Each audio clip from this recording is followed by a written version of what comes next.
Dad, get out of my house. You're right.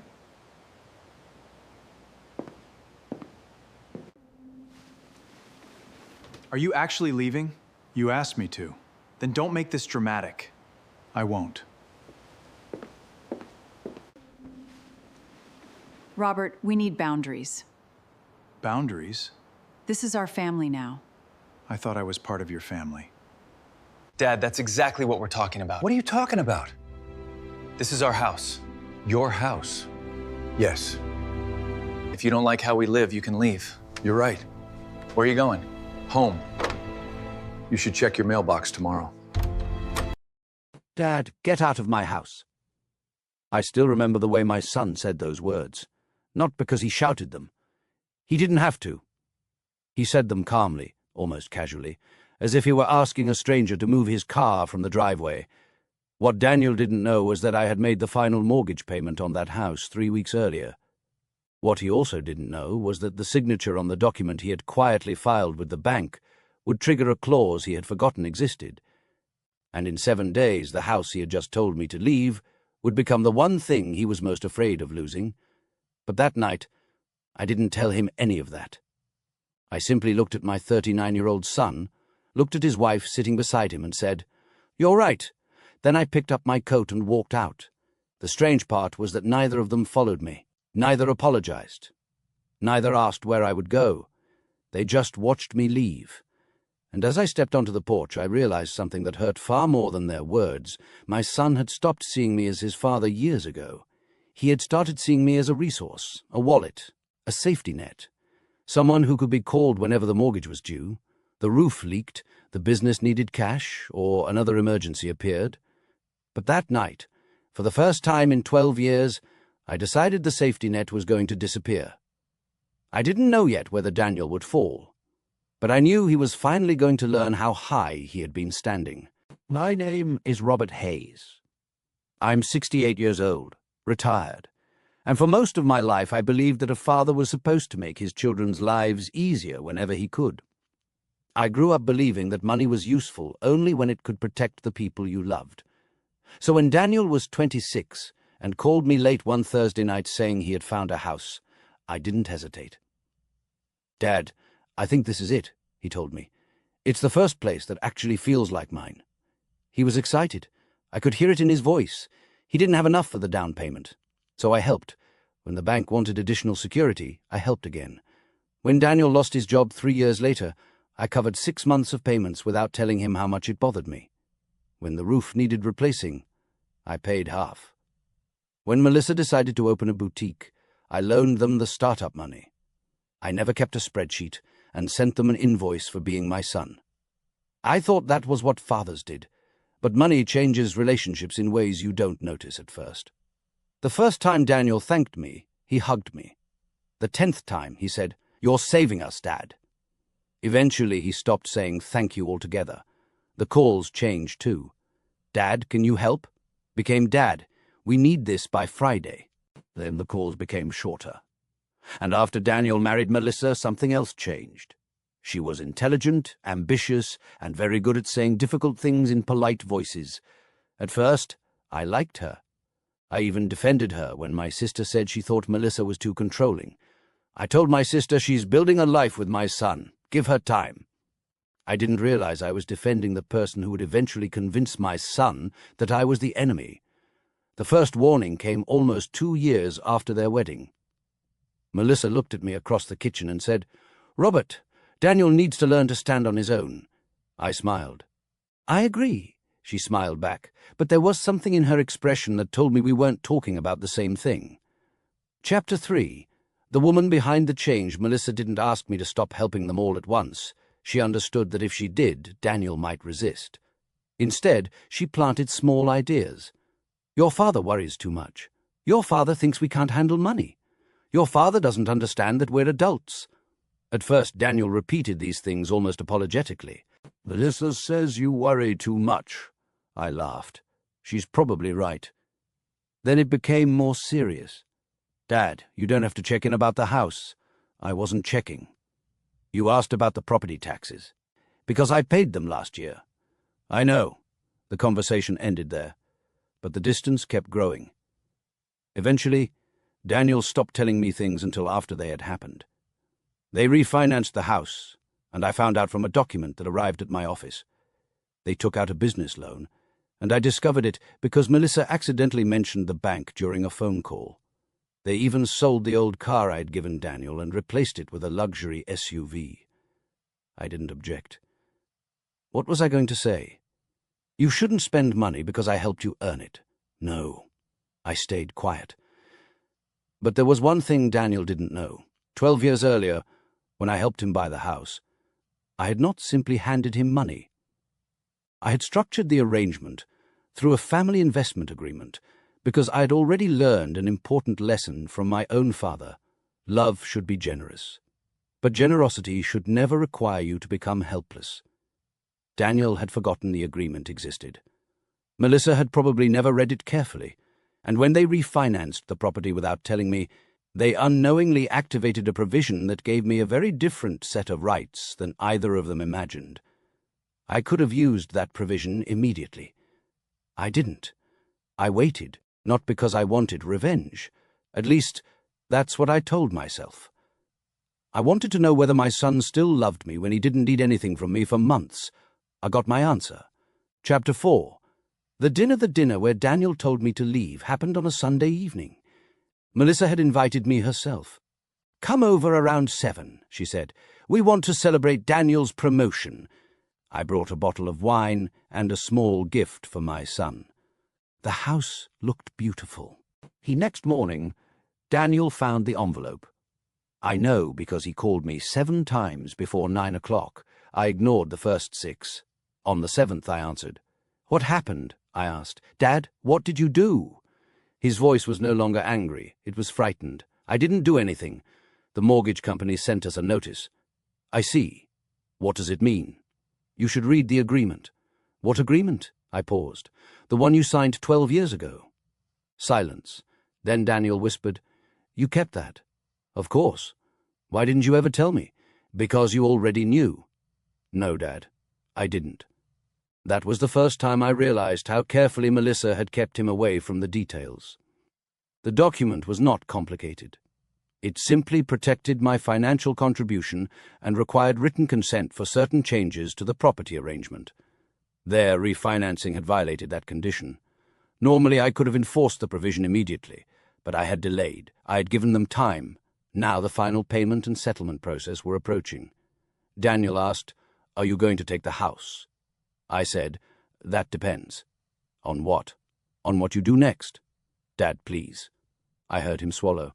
"I didn't mean what I said yesterday." "Yes, you did." "No." "You said it very clearly. I was angry. So was I. Then why didn't you fight back?" I looked out the window. "Because I wanted to know whether you would ever realize what you'd done without me forcing you to."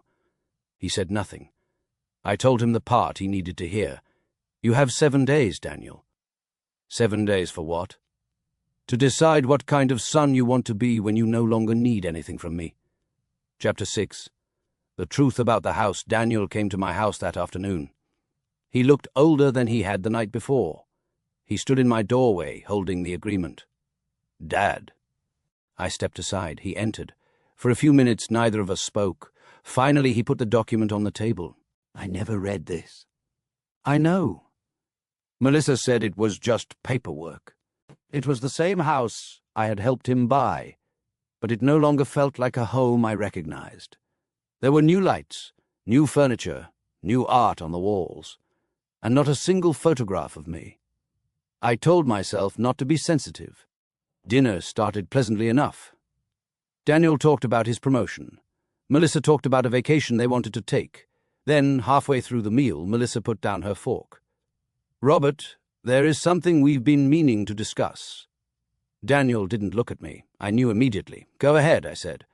Melissa folded her hands. "We need boundaries." I nodded. "That's reasonable. You can't keep dropping by whenever you want." "I don't."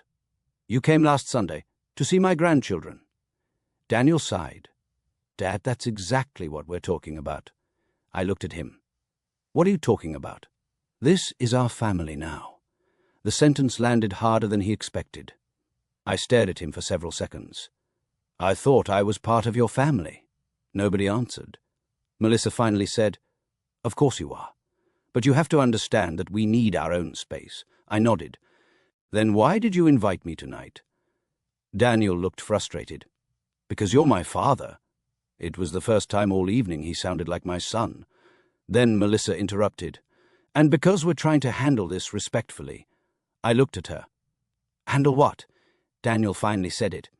We don't want you coming here anymore. I waited. My granddaughter held up a small paper bag. We brought you something. Inside was a framed photograph. I opened it. It was a picture of Daniel, Melissa, the children, and me. I stared at it for a long time. Daniel stood quietly behind them. It's from Christmas, he said. I know. No, Dad, look at the back. I turned it over. There was a handwritten note. It said, Thank you for teaching me that being a father means more than providing money. I had to look away. I didn't want my son to see me cry, but he did. He came over and hugged me. For the first time in years, I hugged him back without wondering what he needed. That was how I knew the relationship had finally changed. People sometimes ask me whether I regret helping Daniel buy that house. I don't. I regret waiting so long to teach him the difference between love and rescue. For 12 years, I believed I was protecting my son. What I was really doing was protecting him from consequences. And consequences are sometimes the very thing that makes a person grow. When Daniel told me to leave his house, he thought he was throwing away a burden. He didn't realize he was pushing away the person who had spent years standing behind him. I could have taken the house. I could have made him suffer. I could have humiliated him the way he humiliated me. But that wouldn't have made me his father. It would have made me his enemy. So I chose something harder. I let him face the truth. I let him struggle, and first let him decide whether he wanted to become a better man. He did. Not perfectly, not overnight, but he did. Today, when Daniel calls me, he doesn't start with money. He asks how I am. He tells me about the kids. Sometimes he comes over just for coffee. And every now and then he still says, Dad, I can't believe I said that to you. I always tell him the same thing. You were angry. But I never tell him the whole truth. The truth is, that night changed me too. It taught me that you can love someone deeply and still walk away when they stop respecting you. You can forgive someone without giving them permission to hurt you again. And you can stop paying someone's bills without stopping yourself from being their father. I never took my son's house. I simply stopped paying for the illusion that he could throw me away and still expect me to protect him from every consequence. That was my revenge. Not destruction, not hatred, just the truth. And sometimes the truth is the most expensive lesson a person will ever learn. I closed my eyes for a moment. That was your mistake. He sat down. Did you always plan to take the house? No. Then why put this clause in? Because I loved you. He looked confused. That's supposed to mean what? It means I wanted to help you without destroying myself if something went wrong.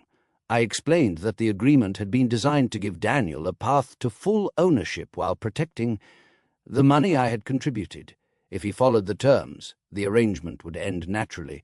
But refinancing without my written approval had changed the situation. Daniel stared at the papers.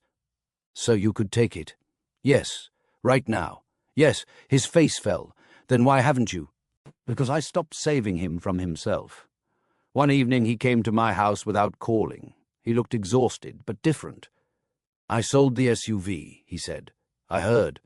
We're keeping the house. I nodded. Good. He sat down. Dad, I thought you were going to destroy us. I never wanted to destroy you. Then what did you want? I looked at him. I wanted my son back. That sentence broke something inside him. Daniel covered his face with both hands. I don't know how I became that person. You didn't become him overnight. He looked at me. You became him one decision at a time. He nodded slowly. Then he asked the question I had been expecting. Are you going to enforce the agreement? I had already made my decision. No. He stared at me. What? You're keeping the house. Dad. But you're going to refinance it properly. He nodded. You'll pay what you owe. I will. And you'll never again tell yourself that the things I gave you meant I owed you more. He looked down. I understand. I continued. Your children are watching you. He looked up. Don't teach them that family is a place where the person with the money has no dignity. He nodded. "And don't teach them that love means unlimited access to someone else's wallet." He wiped his eyes. "I won't." Then I said something I had never said before. "If you want me in your life, I want to be there as your father, not your banker." That was the moment I knew things could change. 6 months passed. The house stayed with Daniel. The business survived. Melissa found work elsewhere, and according to Daniel, their marriage was finally being forced to confront problems they had spent years blaming on me. I didn't ask questions. I had learned something important. Sometimes the best way to love people is to stop controlling the outcome. One Saturday afternoon, Daniel arrived at my house with my 2 grandchildren. My grandson ran straight into my arms. "Grandpa?" I laughed. I looked directly at him. "Because I'm still your father." He started crying. "I've been awful to you." I didn't answer. "I don't know why I listened to her. Don't blame everything on Melissa." He looked up. "You made your own choices. That hurt him, but it needed to be said." I continued. "You allowed someone else to convince you that the man who spent 12 years protecting you was your biggest problem." Daniel wiped his face. "Can you forgive me?" I thought about it. "I already have." He looked relieved. Then I added, "But forgiveness doesn't mean there are no consequences." For the first time in Daniel's adult life, he had to solve his own financial problems. The refinancing had to be corrected. The business had to be reviewed. The luxury car was sold. The vacation was cancelled. Melissa's boutique had to close because it had been losing money for months. None of this happened because I wanted to punish them. It happened because I stopped preventing them from experiencing the consequences of their decisions. That distinction mattered to me. Daniel called me several times during that week. Not once did I send money. Not once did I rescue him. For the first time, when Daniel said, "Dad, I don't know what to do," I didn't reach for my checkbook. I said, "Then start by making a plan." He hated hearing that. But he did it. He met with the bank. He cut unnecessary expenses. He admitted to his business partner that the company had been spending beyond its means. And slowly, something unexpected happened. Daniel became stronger. Not because I saved him,